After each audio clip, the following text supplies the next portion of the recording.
Hi, my name is Shaun Hamilton, and I'm here to talk to you about spam. Now, first, we're going to cover what is spam exactly. So, spam, as it's applied to email, means unsolicited bulk email. Now, this definition comes from spanhouse.org, and they have provided a definition that means that it has to explicitly cover both unsolicited and bulk in order for it to be spam. Now, unsolicited in their view means that the receiver did not give permission for that email to be sent to them. And bulk means that it just kind of comes from an autoresponder or some type of just bulk response, meaning that they're irrelevant. So their identity, the context of the message is irrelevant because it's equally applicable to many other potential recipients. Now, what is the CAN-SPAM Act? It was a piece of legislation that was enacted in 2003 by the George W. Bush administration. It was the first kind of attempt at attacking the problems of cybercrime. And it's a law that institutes the policies for commercial email. It establishes the requirements for, being able to send commercial messages. It gives the people that you're sending messages to the right to have you stop sending them messages. And it spells out the tough penalties if you violate these rules. Now, there are some legal requirements that are spelled out in the CAN-SPAM Act, and some of those are not being able to use false or misleading header information, meaning you can't spoof who you're sending your email from or to. All the routing information needs to, have an originating domain name and email address, and it has to be accurate to be able to identify who you are, who your business is that's sending the message. Now, you're not allowed to use deceptive subject lines, meaning that you actually have to accurately reflect what you're putting in the message. You have to be able to, at some level, define or identify your message as an ad. It has to be disclosed clearly within the message that it's an advertisement. Now, it does give you a lot of leeway, so there's kind of some gray area within that particular part of how you actually identify it as an advertisement. Another thing is you have to tell recipients kind of where you're located. So you have to have a valid physical postal address. And this is kind of included when you are creating most email addresses, is that you have to be verified as a person with an address in order to be able to send it, just so that it just helps people know who you are and track you down in case you are doing something illegal. It has to be able to be clear on opting out of future emails from you, and you have to honor those requests to opt out very timely, and it gives you the time requirements to do that. It also specifies that you can't actually give away your responsibility to comply with this law to a third party. So if you are a business, an entrepreneur, and you're giving, you hire a third party to do all of your email marketing, you are not free of liability if that third party violates these acts on behalf of your business. So you are still liable if it's your business, your messaging that is being sent out. So something to keep in mind. And this is all from the Federal Trade Commission.gov website. Now, there are some negative aspects of spam that a lot of the kind of opponents of spam talk about. Most of them kind of center around wasting people's time, infecting people with malicious viruses, consuming network resources, like billions and billions of junk email is being sent into networks. It also exposes children to harmful material, whether it's porn or bullying or any other type of harmful messaging.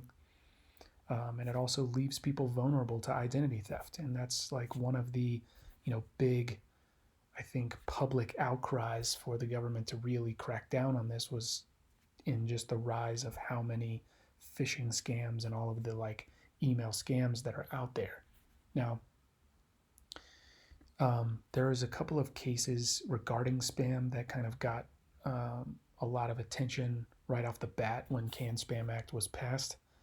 In 2004, the Federal Trade Commission filed a case against Phoenix Avatar, and the defendants in this case actually used email to send out marketing emails to sell fraudulent diet patches, which were basically they didn't do what they said they were going to do. So it was false advertising. And then they actually filed a case against Global Web Promotions for basically doing the exact same thing, selling fraudulent diet patches online. And in both cases, they had spoofed the internet service providers, Microsoft, AOL. They spoofed their emails from where it was coming from to make it look like it was coming from innocent third parties. But one thing that I would say here is that these cases point how spam can be used to commit a crime, being the fraud, selling false products and kind of making false claims. But it doesn't really make a case that spam itself is a crime. Like, it's kind of like if you have a getaway vehicle when you rob a bank, no one's arguing that the car was the criminal activity. It's just a tool you used in the act of committing the actual crime, which in this case was selling fraudulent products online. So I don't know that this is necessarily talking about how spam itself is illegal. Now, the question is, should spam be protected by the First Amendment? And there's kind of two trains of thought: the pro and the and the against. And according to the Freedom Forum Institute, the Coalition Against Unsolicited Email, they say that the First Amendment allows people the right to free speech, but it doesn't guarantee them the right to force others to hear their message. Now, I'm going to say something about that particular piece here in just a little bit, but we'll look at the other side of this argument, because the defenders of the First Amendment argue that the Commerce Clause in the Constitution prohibits states from burdening or discriminating against interstate commerce. Because spam is sent interstate via the internet, it must get regulated in a uniform way at the national level, as so that it doesn't violate free speech. And when looking at whether criminal liability is actually appropriate for spam, I think this is where we look at, if spammers are following the legal requirements spelled out in the CAN-SPAM Act, I don't really think that spammers are committing a harmful crime if they're only marketing actual legitimate products or services. If they're not committing a crime, they're not defrauding people, then spamming them, although it might be annoying, doesn't really constitute a real victim crime. If spam is to be thought of as a criminal act, then I think we need to take down every billboard in the country, because no one's really consented to hearing or seeing billboard messages either. No one voted to see those. We didn't ask to see those, but they're still there. And I don't think anybody would argue against the fact that it's sometimes helpful to see unsolicited messages, like when you're on the interstate and you don't know where the next gas station is, and all of a sudden a billboard pops up that advertises the, Phillips or the 76 that's 15 miles away, and it relieves you of the tension and stress that you may run out of gas. So I don't think that in every case that unsolicited messages are bad. Now, a marketing strategy to make sure that legal and ethical and a profitable business can be run, I think including spam legally and ethically, there's some ways in which to do it. But when we go back and we look at the definition that Spamhaus has put out, it needs to meet certain criteria in order to be considered unsolicited bulk email. It has to be both unsolicited and bulk. So if we were to use squeeze page funnels, which are an ethical way of building a qualified email list, so that you're sending emails to people that actually want to see your messages and they have a strong chance at buying your products or services because they're qualified. They actually want what is generally being sold. So that would be one way of building up an email list so that you could send out bulk emails, but in a way taking away the qualification of it being unsolicited because people actually opt into this.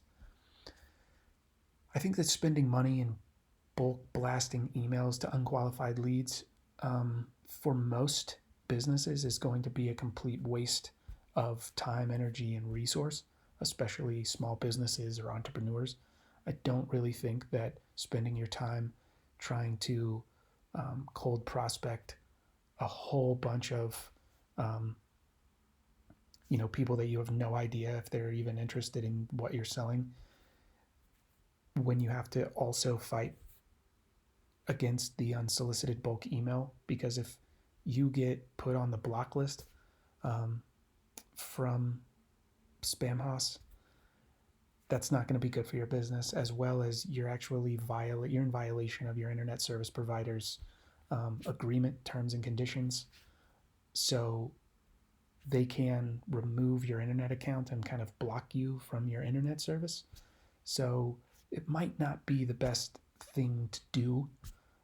However, I think that if you were able to acquire an email list that isn't qualified, that you can email them one at a time so that you don't violate the bulk requirement of the Spamhaus block list. So let's say you do acquire a very large list and you were to just spend your time going through that list periodically to send out cold emails, but one at a time from, a Gmail account that you've set up, I think would be, an ethical way of not breaking those terms of service. Now, whether or not that's worth your time and energy, that's kind of up to each individual business. All right, so that is my presentation about spam. Thank you for paying attention. Here are the resources, and I will see you in the next episode. Thank you very much.